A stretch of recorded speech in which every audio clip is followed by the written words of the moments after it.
di zaman dengan akses internet yang sangat terbuka seperti saat ini itu, belajar bahasa asing itu sangat sangat terbuka sekali gitu ya. Mungkin saya akan berbagi pengalaman soal ini apa, bagaimana belajar bahasa Inggris ya, khususnya untuk membaca melalui buku anak-anak gitu ya. Nah, ini kita bisa memanfaatkan Gutenberg.org gitu ya. Ini ada proyek e-book gratis yang itu mengumpulkan buku-buku yang lewat masa kadaluarsa hak ciptanya gitu. Jadi ini open source terbuka, ini ya. Just among free ebook and Kindle ebook, download them or read them online. You will find the words great library with focus on older works for which US copyright has expired. Jadi khususnya yang hak ciptanya di Amerika Serikat itu sudah selesai gitu ya. Dari berbagai buku literatur yang utama di dunia barat. Nah, ini kita misalnya ini ada 75.000 lebih buku yang sudah digitalisasi. Kita klik aja main kategori utamanya.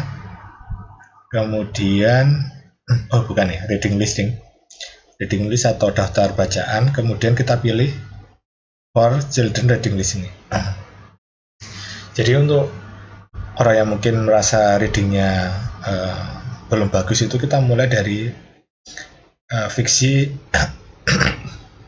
anak-anak atau buku gambar anak gitu ya, buku bergambar gitu.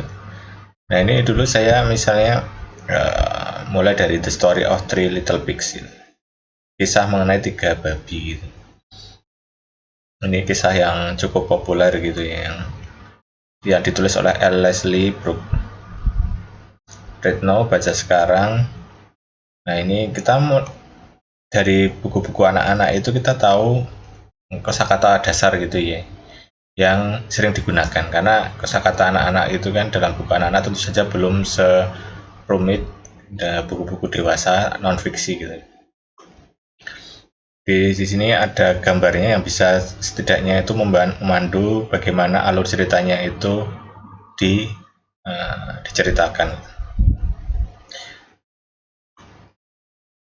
Jadi di sini kisah 3 babi itu kan pada suatu waktu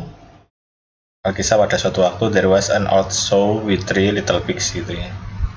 Ada 3 babi kecil gitu. As she had not enough to keep them, she sent them out to seek their fortune gitu ya. Dia mengirimkan induk ini mengirimkan 3 babi itu untuk mencari keberuntungannya, maksudnya disuruh keluar gitu ya, mengembara gitu.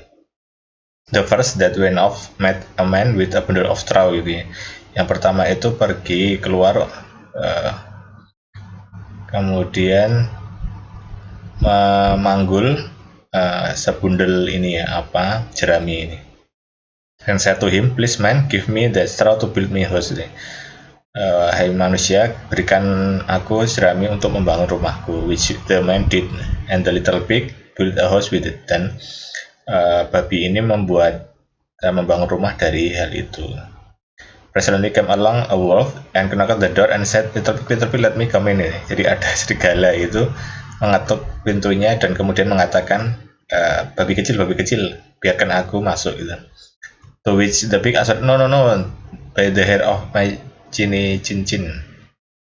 Kemudian ini ya, rumahnya itu dihancurkan oleh serigala ini dengan meniupnya gitu ya. Then I'll hoof and I'll puff and I'll blow your house ya. Aku akan menghancurkan rumahmu, said the wolf, kata serigala itu. So she huffed and puffed and he blew his house in. Jadi ini meniup, kemudian menghancurkan rumahnya, and ate up the little pig, dan memakan babi kecil itu. The second pit man went with bundle of furs and said, please man, give me the furs to build house ya. Furs itu kayak apa ya? Kayak kayu kecil gitu ya. Jadi kalau kita nggak tahu maknanya itu, kita bisa menggunakan deep translate itu ya.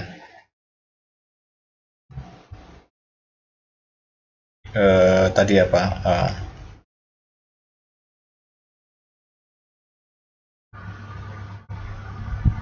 Furze ini apa ya?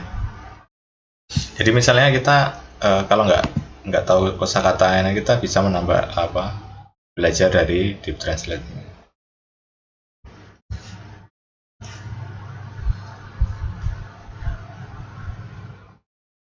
Furze kok nggak ada maknanya.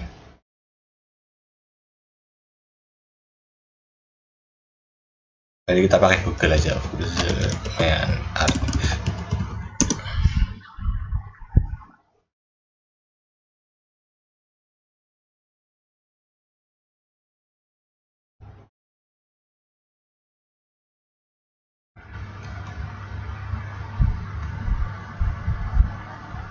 Semak berbunga yang dikenal sebagai gors ya, ini jadi kayak semak-semak gitu ya.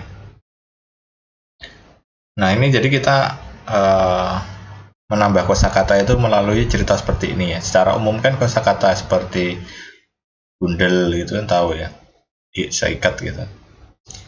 Kemudian dia juga membangun, babi kedua itu membangun menggunakan tadi ya, semak-semak bunga gitu ya. Kemudian bangun rumah kedua ini, dan serigalanya kembali mengatakan little pig let me come in gitu. Babi kecil biarkan aku masuk. No obey the hair of my chin then I'll puff and blow your horizon. Jadi dia menghancurkan rumah kedua dan juga memakan babi yang kedua. Nah babi ketiga ini menggunakan batu bata gitu. Jadi seperti itu. Jadi dari buku bergambar anak-anak itu kita bisa memulai untuk belajar membaca bahasa Inggris. Kemudian kita dari situ menambah kosakata dari kata-kata yang jarang muncul tadi kayak furs. Kemudian juga kalau sudah terbiasa nanti kita beralih ke cerita-cerita yang tidak bergambar gitu ya. Tapi masih cerita anak-anak misalnya seperti itu. Jadi kita meningkatkan kompleksitas bacaan kita, misalnya children story, children fiction gitu. Nah, yang berhubungan dengan anak-anak, tapi bukunya non fiksi gitu ya.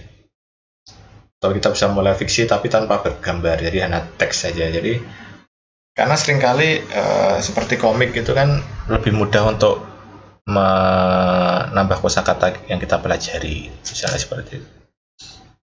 Jadi itu salah satu tipsnya untuk belajar membaca bahasa Inggris.